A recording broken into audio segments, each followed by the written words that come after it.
Somewhere in your mind right now, there's a triangle drawn on a map. Its corners touch Miami, Bermuda, and Puerto Rico. You didn't put it there on purpose. Movies did. Books did.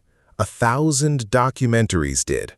And inside that triangle, you've been told, ships and planes vanish without explanation. Here's the uncomfortable part. Almost everything you believe about that triangle is wrong. Not exaggerated, wrong. And the real answer is far stranger than the myth, because while the world spent 70 years staring at one perfectly ordinary patch of the Atlantic, the ocean was hiding genuine mysteries, documented ones, recorded ones, in places nobody was looking. Here's what actually happened. Here's what the evidence says. And here's what the ocean is actually hiding. Start with the legend itself. The Bermuda Triangle as an idea barely existed before the 1950s. The name was coined in 1964 by a magazine writer named Vincent Gaddis, and the myth exploded in 1974 with a best-selling book that collected dozens of disappearances: Flight 19, the USS Cyclops, the Mary Celeste, and framed them as evidence of something unexplainable: magnetic anomalies, time warps, Atlantis. The book sold millions. Then a librarian ruined everything. His name was Larry Kusche, a research librarian and pilot at Arizona State University. Instead of retelling the stories, Kusche did something nobody had bothered to do. He went back to the original sources: weather reports, Coast Guard records, insurance documents, newspaper archives from the actual weeks of the actual incidents. In 1975, he published his findings, and they were devastating to the legend. Case after case fell apart under basic fact-checking. Ships reported as vanishing in calm seas had actually sunk in documented storms. Vessels counted as triangle victims had gone down thousands of kilometers away, some not even in the Atlantic. Some of the most famous disappearances had left wreckage and survivors and official accident reports that the mythmakers simply never mentioned. Kusche's conclusion was blunt: the mystery was manufactured. Not by liars exactly, but by writers repeating each other, trimming inconvenient details, and never checking the originals. Question: does that pattern sound familiar? It should. You watched it happen in miniature the last time a rumor traveled through your group chat. Modern data finished what Kusche started. The Australian scientist Carl Krzelnicki has pointed out the simplest fact in this whole story. The Bermuda Triangle sits under one of the busiest air and shipping corridors on Earth. According to figures he cites from Lloyd's of London and the U.S. Coast Guard, the percentage of ships and planes that go missing there is roughly the same as anywhere else in the world's oceans, once you account for how much traffic passes through. The U.S. agency NOAA states plainly on its own website that there is no evidence the triangle sees mysterious disappearances at any higher rate than any other large, heavily traveled ocean region. Lloyd's of London, the insurance market that would lose real money on real risk, does not charge higher premiums for ships crossing it. Think about what that means.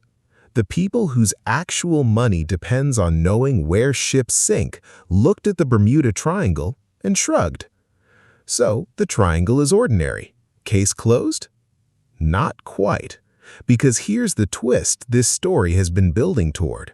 While everyone was staring at that triangle, the ocean was producing real mysteries, phenomena so strange that when scientists first encountered them, some refused to believe their own instruments.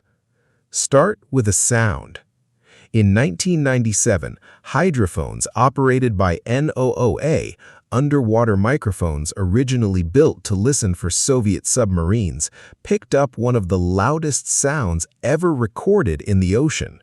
Researchers nicknamed it the Bloop. It was detected by sensors more than 4,000 kilometers apart, meaning whatever produced it was unimaginably powerful. Its sound profile resembled a biological signature, something alive, but to produce a call that loud, the animal would have had to be far larger than a blue whale, the largest creature known to have ever existed. For years, the bloop fueled speculation about undiscovered sea monsters. The answer, when it came, was stranger than a monster. NOAA scientists, building on acoustic monitoring work pioneered by Christopher Fox, eventually matched the bloop's signature to ice quakes, the sound of massive ice shelves cracking and calving in Antarctica, transmitted through the ocean like a drumbeat through a wall. Not a creature, a continent of ice groaning loud enough to be heard across an entire ocean basin. The mystery was real. The explanation was real. Both were documented, and both were stranger than anything the triangle ever produced. Now go from sound to light. For centuries, sailors reported something that scientists dismissed as sea madness: entire stretches of ocean glowing an eerie, uniform white at night, horizon to horizon, like sailing across a field of snow. They called them Milky Seas.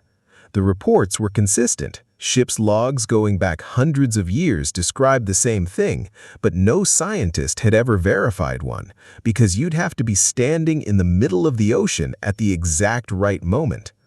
Then, satellites changed the game. Atmospheric scientist Stephen Miller at Colorado State University led research using satellite sensors capable of detecting extremely faint light on the night ocean. In a study published in 2021 in the journal Scientific Reports, Miller's team confirmed and mapped Milky Sea events from orbit, including one off the coast of Java in 2019 that covered roughly 100,000 square kilometers. That's an area larger than Cambodia, glowing in the dark for weeks. The leading explanation involves trillions upon trillions of luminous bacteria coordinating their glow across a vast area, a phenomenon so large it can be seen from space, and yet so rarely witnessed close up that almost no scientist alive has stood inside one. The sailors were never crazy. Science just took 300 years to catch up. And then there's the loneliest mystery in the ocean. In 1989, hydrophone arrays operated by the U.S. Navy and later studied by marine biologist William Watkins at the Woods Hole Oceanographic Institute detected a whale call at a frequency of 52 hertz. That number matters. Blue whales call far lower, fin whales lower still. 52 hertz matched no known species, and here's the detail that turned a data point into a legend. It was one voice, a single animal, tracked year after year, decade after decade, migrating across the North Pacific, calling at a frequency no other whale seemed to share. The media named it the 52 hertz whale, the loneliest whale in the world, calling into the dark, possibly never answered. The science here is genuinely unresolved. Watkins tracked the animal for over a decade before his death, and researchers still debate what it is. A hybrid between two whale species, perhaps, with a malformed voice? Or a blue whale with an unusual call that others can actually hear just fine, making the loneliness a human story we projected onto the data? Nobody knows, because in 30 years, no one has ever confirmed a sighting of the animal itself. We have decades of its voice.